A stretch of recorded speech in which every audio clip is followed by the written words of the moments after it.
మీకు నిర్దిష్టమైన కార్యాచరణ ప్రణాళిక ఏది వైసీపీకి లేదు. నేను చెప్తున్న 4-5 అంశాలున్నాయి. జనాల్లోకి వెళ్ళాలన్నప్పుడు పర్టికులర్గా ఒకే ఒక అంశంలో మీరు సక్సెస్ అయినట్టు మీరు అనుకున్నారు, జనం అనుకున్నారు. ఏది మెడికల్ కాలేజ్ వ్యవహారం గట్టిగానే తీసుకెళ్లారు. మిగిలిన వ్యవహారాల్లో ఎందుకు వెనకబడుతున్నారు?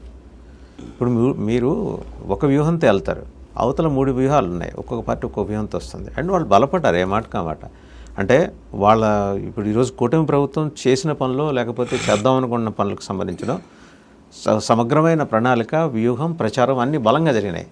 But whereas you could not able to do that కదా. మీరేదో చేశామని మీరు క్లెయిమ్ చేసుకుంటారు. ఎందుకంటే మీకు ఎంతసేపు 4 ఫ్యాక్టర్స్ ఉంటాయి, వాటి మీద బ్యాంక్ అయ్యాడు ఆయన. ఆ 4 ఫ్యాక్టర్స్ జేబులో ఉన్నాయో లేదో చూసుకోవటం. ఓకే, వీళ్ళు మన దగ్గరే ఉన్నారు కదా, మనం పర్లేదు నెక్స్ట్ అధికారంలోకి వస్తుంది. దానివల్ల మీకు 16 మంది దూరం అయ్యారు. అవునా కదా? అవునా కదా? మీరు చెప్పండి, మీరు చెప్తే ఈ ప్రశ్న ఇదే, అవునా కదా? ఏది మేము దాంట్లో నువ్వు అడిగిన ప్రశ్నలో 2 ఉన్నాయి. ఆ 4 మీ జోవిలు అంటే కన్నా మీ ఉద్దేశం?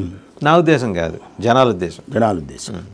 ఎస్సీ, ఎస్టీ, బీసీ మైనారిటీ ఈ 4 మీ ప్రజలు అనుకుంటారు నువ్వు చెప్పేది. మిగతా వాళ్ళను మేము ఇగ్నోర్ చేసినాము అనేది.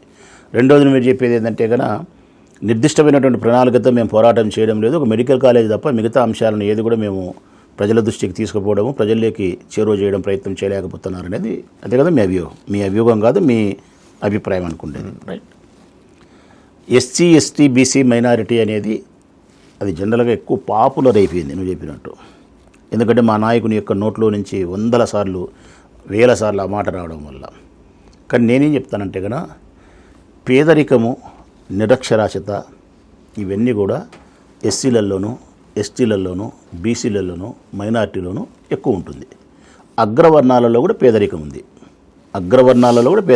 కాకపోతే తక్కువ ఉంటుంది. రాజ్యాంగంలో అగ్రవర్ణం అనే మాట లేదు, అదర్ క్యాస్ట్ అనే ఉంది, ఇతర కులాలనే ఉంది. మీ ప్రకారమే వద్దాంలే.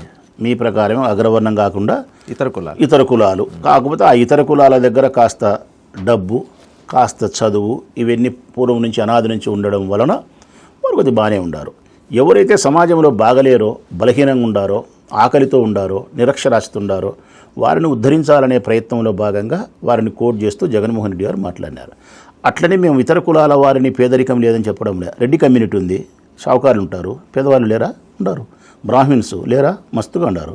కాకపోతే మా ఉద్దేశం, జగన్మోహన్ రెడ్డి గారి ఉద్దేశం లేదంటే ఎక్కువ మెజార్టీ వీళ్ళే ఉండారు కాబట్టి అని మాట్లాడినాడు.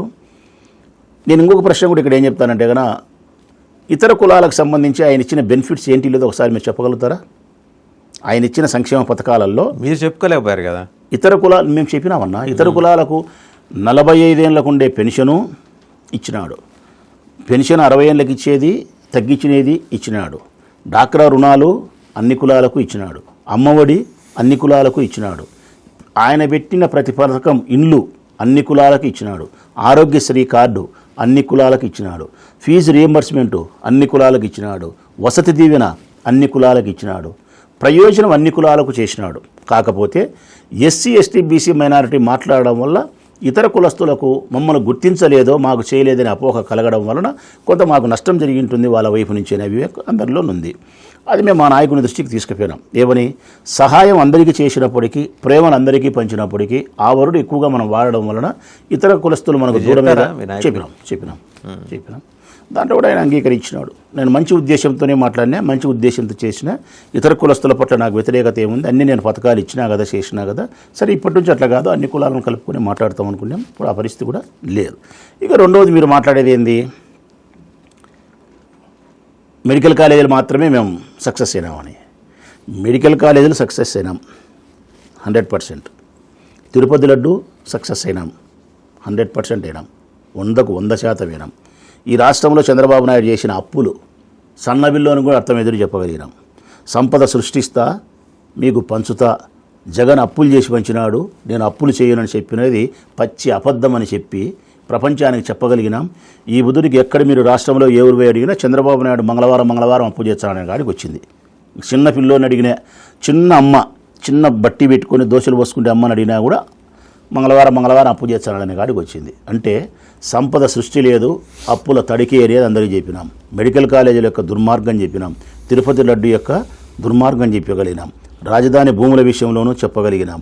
సంక్షేమ పథకాలు ఇవ్వకుండా ఉండే విషయాలలోనూ అమ్మఒడి ఏం చేసినాడు, బస్సుల విషయంలో ఉచిత బస్సు ఏం చేసినాడు, గ్యాస్ ఏం చేసినాడు, లేకుంటే అందరికీ ఇస్తామని చెప్పిన 1500 రూపాయల ఆడపిల్లలకి ఏం చేసినాడు? ప్రతి విషయాన్ని మేము చెప్పగలిగినాం.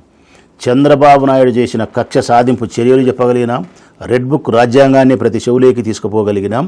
ఈ రాష్ట్రంలో జరిగే మహిళలపైన అఘాయిత్యాలను చెప్పగలిగినాం. ఎప్పటికప్పుడు చెప్తున్నాం. ఇదే చంద్రబాబు నాయుడు మేము ప్రభుత్వంలో ఉన్నప్పుడు 3 సంవత్సరాలు హైదరాబాద్కు పరిమితమైపోయి నోరు తెరిచిన పాపానే పోలే ఎక్కడే కానీ. మేము నెల రోజులు కూడా లేము. ఓడిపోయిన మరుక్షణమే ప్రజల మధ్యలో ఉన్నాం. 2-3 నెలల వ్యవధి తర్వాత ప్రతిరోజు ప్రతి తప్పును మేము ఎండగడతా ఉన్నాం. మా మీద ఎన్ని కేసులు పెట్టినా జైల్లోకి పోతున్నాం. ఎంతమందిని చంపినా కానీ మేము ఇబ్బంది పడతా కానీ ఉన్నప్పటికీ కూడా గట్టిగా మాట్లాడుతున్నాం.